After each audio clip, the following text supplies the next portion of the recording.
So journey back with me for a moment to 1870, to 1880. This is the real Florida. Look around. This is highland pine, upland pine. It was the largest ecosystem in the whole state for eons and eons. You see all the grasses down on the ground, the palmetto, and pine as far as the eye can see. And isn't it beautiful? We're standing in a managed second growth pine forest in north central Florida. And so it brings up the discussion about southern yellow pine. At the Goodwin Company, we often get asked, well, what is southern yellow pine? And the simple answer is this: southern yellow pine is a blanket term. It's an umbrella term that describes 10 species of pines that grow from the traditional, south of the traditional Mason-Dixon line and east of the Great Plains. Of those 10 species, the 4 that are the most dominant are shortleaf, slash, loblolly, and longleaf pine. Longleaf is Pinus palustris. Longleaf pine was the largest contiguous ecosystem on the North American continent up until its demise from about 1870 until the 1930s, when it was all logged out.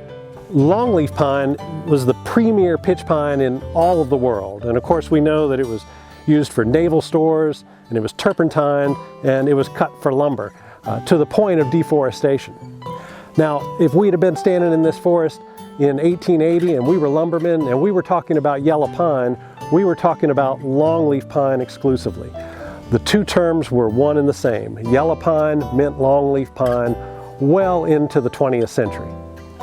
So your southern yellow pines, those that are grown for commercial harvest, the slash pine and the loblolly pine are harvested in 15 years to 25, maybe 27 years.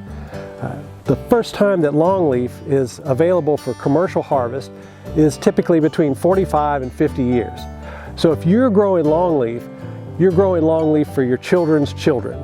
And because of that, it's a harder sell to folks who might be growing pine. So slash pine, loblolly pine are commercially harvested in 15 to 27 years. And they have certain properties that they develop over that time. Longleaf growing from 45 to 50 years before it's harvested. Now the longleaf pine lumber that the Goodwin Company mills is easily 4 times that age or more and can't easily be found standing today. Some of the properties of that include tighter growth rings, it's denser material, it's got a heart full of oleo resin.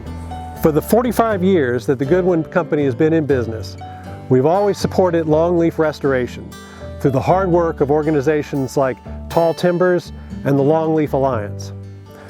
This is the real Florida. This is a piece of American history.